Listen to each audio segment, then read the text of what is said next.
देवियों और सज्जनों, दिल्ली के अंदर इस त्योहार के समय दहशत का माहौल है। कल करवा चौथ का दिन था, अहोई व्रत आने वाला है, धनतेरस आने वाला है, छोटी दिवाली, बड़ी दिवाली, भाई दूज, गोवर्धन पूजा, छठ पूजा, गुरु नानक पर्व। एक महीने तक लगातार दिल्ली के बाजारों में लाखों लोगों की भीड़ रहेगी। लोग एक दूसरे के घर गिफ्ट देने जाएंगे, जाहिर सी बात है खरीदारी बाजारों में की जाएगी। ऐसे समय में जब दिल्ली के बाजार लोगों से पटे पड़े हैं, दिल्ली में घर से निकलते हुए लोगों को लग रहा है पता नहीं कहाँ पे गैंग वॉर शुरू हो जाए और गोलीबारी होनी शुरू हो जाए, पता नहीं कहाँ बम फट जाए, किसके घर में घुस के हत्या हो जाए, डकैतियां हो जाएं। और ये सारा का सारा काम भारत की केंद्र सरकार में शासन करने वाली भारतीय जनता पार्टी के पास है। क्या भारतीय जनता पार्टी की केंद्र सरकार इतनी भी काबिल नहीं है कि दिल्ली जैसे शहर की कानून व्यवस्था को वो ठीक रख सके? दिल्ली तो राज्य भी नहीं मानते लोग, इसको तो कहते हैं कि ये तो एक शहर है। तो भाई आपसे एक 50 बाय 50 किलोमीटर का शहर नहीं संभल रहा आपसे, आप क्या देश के बॉर्डरों को संभालोगे? एक दिल्ली शहर जो देश की राजधानी है, जिसके अंदर सीबीआई का हेडक्वार्टर है, ईडी का हेडक्वार्टर है, प्रधानमंत्री निवास है, राष्ट्रपति भवन है, सुप्रीम कोर्ट है, हाई कोर्ट है, सारे मंत्रालय हैं, देश की संसद है, लाल किला है, इंडिया गेट है, आपका पूरा का पूरा तंत्र है, दिल्ली पुलिस है, एनएसजी है, एनआईए है, सारे तो हेडक्वार्टर यहां पे आपके। कौन सा ऐसा विभाग है सुरक्षा से जुड़ा हुआ जिसका हेडक्वार्टर दिल्ली में नहीं है? उसका सबसे ऊपर बैठने वाला अफसर यहां पे है। और आपके ये हालात हैं कि दिल्ली के अंदर हर गैंग तो यहां पे सक्रिय है। मैं नाम नहीं लेना चाहता उनको बहुत प्रसिद्ध नहीं करना चाहता, क्योंकि भारतीय जनता पार्टी ने उनको वैसे ही बहुत प्रसिद्ध कर दिया है। हर जगह तो गोलियां चल रही हैं, मिठाई की दुकान में गोलियां चल रही हैं, कार के शोरूम में गोलियां चल रही हैं, होटल के अंदर गोलियां चल रही हैं, वेलकम कॉलोनी में सड़क पर 60 राउंड गोलियां चल गई, ग्रेटर कैलाश के अंदर जिम के नीचे जिम के मालिक की हत्या कर दी गई शाम को। एक दंपत्ति रोहिणी के अंदर रहता था, 80 साल का दंपत्ति, घर के अंदर कोरियर के नाम से बदमाश घुसे, 5 करोड़ रुपए की लूट करके चले गए, हाथ पैर बांध दिए। थोड़ा और वो रेजिस्टेंस करते तो हत्या भी हो जाती। कहां है देश के गृह मंत्री? और आपसे दिल्ली तो संभल नहीं रही, आप क्या संभालेंगे? भारतीय जनता पार्टी जो दिल्ली के अंदर कह रही है हमें ये भी दे दो, हमें वो भी दे दो, अरे भाई जो तुम्हें दिया हुआ है वो तो संभाल के दिखाओ। तुम 10 साल में तो आप फेल रहे हो पूरी तरीके से, और आपका तो काम कोई नहीं रोक रहा। दिल्ली पुलिस आपके हाथ में, सारे ट्रांसफर पोस्टिंग आपके हाथ में, जिसका मन करता है आप उसको अफसर लगाते हो, जिसका मन करता है आप उसको ज्वाइंट सीपी लगाते हो, स्पेशल सीपी लगाते हो, सीपी लगाते हो, एलजी लगाते हो, सब कुछ तो आपके पास है और आप पूरी तरीके से फेल हैं।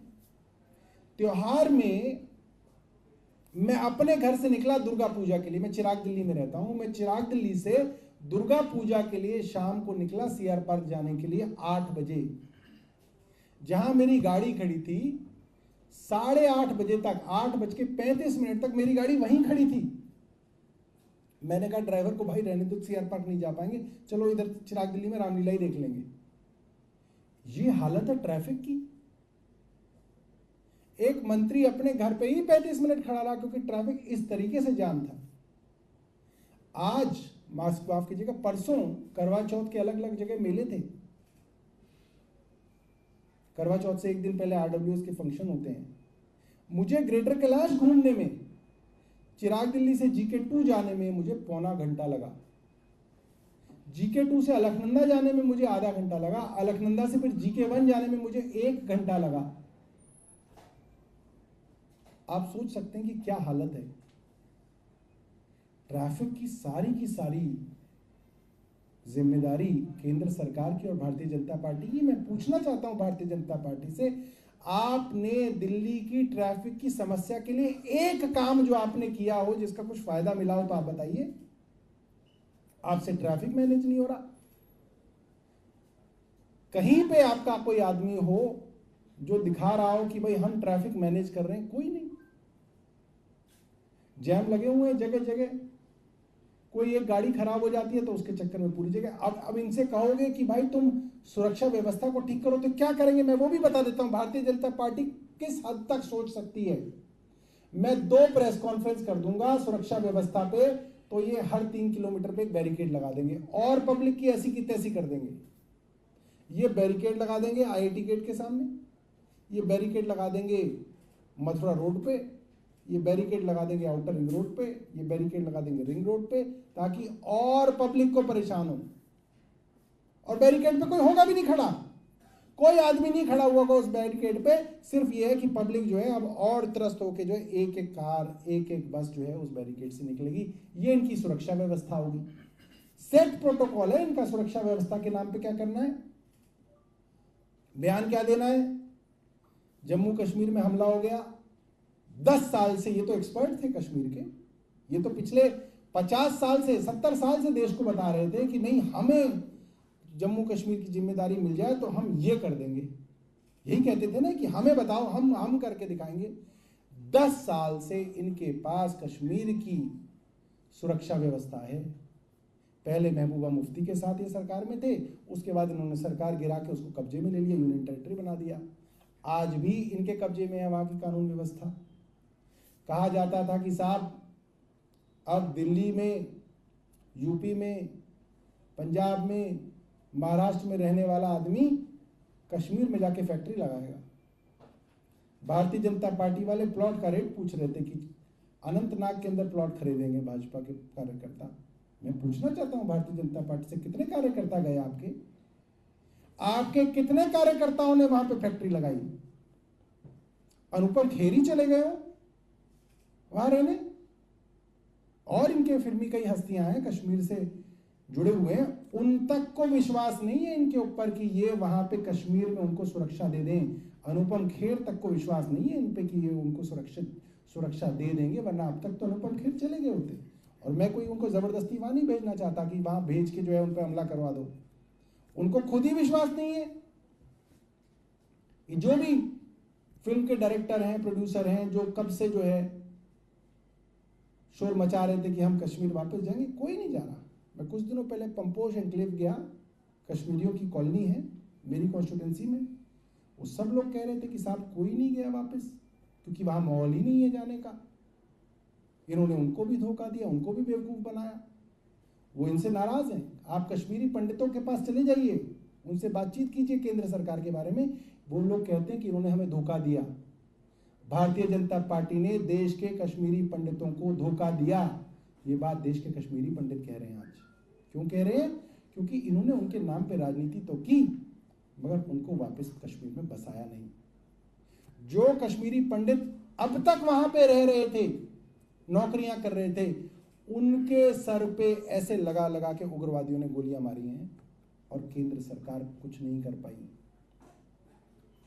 कल कश्मीर के अंदर जो प्रवासी मजदूर थे उनको चुन चुन के मारा गया। 7 लोगों की हत्या कर दी गई।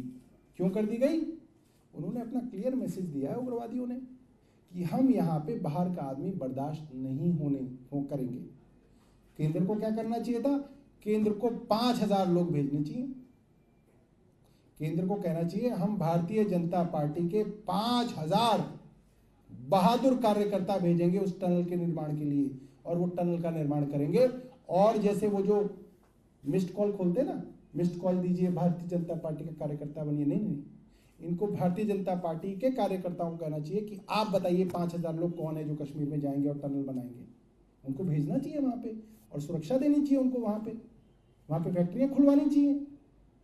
पूरी तरीके से कानून व्यवस्था के अंदर फेल, भारतीय जनता पार्टी पूरे देश के सामने एक्सपोज्ड, क्योंकि ना इनसे कश्मीर संभला, ना इनसे पूर्वोत्तर के अंदर चीन संभला, वो तो छोड़ दीजिए, इनसे दिल्ली ही नहीं संभल रही, दिल्ली की कानून व्यवस्था नहीं संभल रही, इनसे गैंगस्टर नहीं संभल रहे, यहाँ की गैंगवॉर्स नहीं संभल रही, इनसे यहाँ का ट्रैफिक नहीं संभल रहा, और ये कह रहे हैं कि हमें दिल्ली दे दीजिए। अरे भाई, दिल्ली की तो 3 चीजें तुम्हें दी हुई थी, ट्रैफिक पुलिस तुमने कुछ नहीं किया, दिल्ली पुलिस उसमें तुमने कुछ नहीं किया, तीसरे डीडीए वाइस चेयरमैन कंटेम्प्ट करा के बैठे हैं, 1100 पेड़ बिना परमिशन के काट दिए।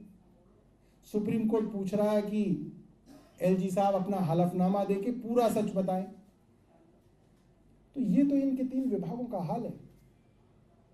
तो मैं दिल्ली वालों से ये निवेदन करूंगा कि भारतीय जनता पार्टी से पूछिए कि अपना कानून व्यवस्था पर रिपोर्ट कार्ड दे कि पिछले 10 सालों में इन्होंने दिल्ली की कानून व्यवस्था का कैसे बंटाधार किया है, इनका रिपोर्ट कार्ड आना चाहिए। आपके पास कोई सवाल है तो आप पूछ सकते हैं। प्रदूषण को लेकर काफी सवाल खड़े हो रहे हैं, बीजेपी लगातार उस पर हमला बोल रही है। आज वीरेंद्र सचदेवा कर्तव्य पथ गए थे इंडिया गेट के पास, उन्होंने वहां से खड़े होकर दिखाया कि इंडिया गेट नहीं दिखता, 10 साल में आम आदमी पार्टी सरकार। अरे इंडिया गेट क्या, लोगों को एलजी नहीं दिख रहे हैं? वो कह रहे हैं इंडिया गेट नहीं दिख रहा।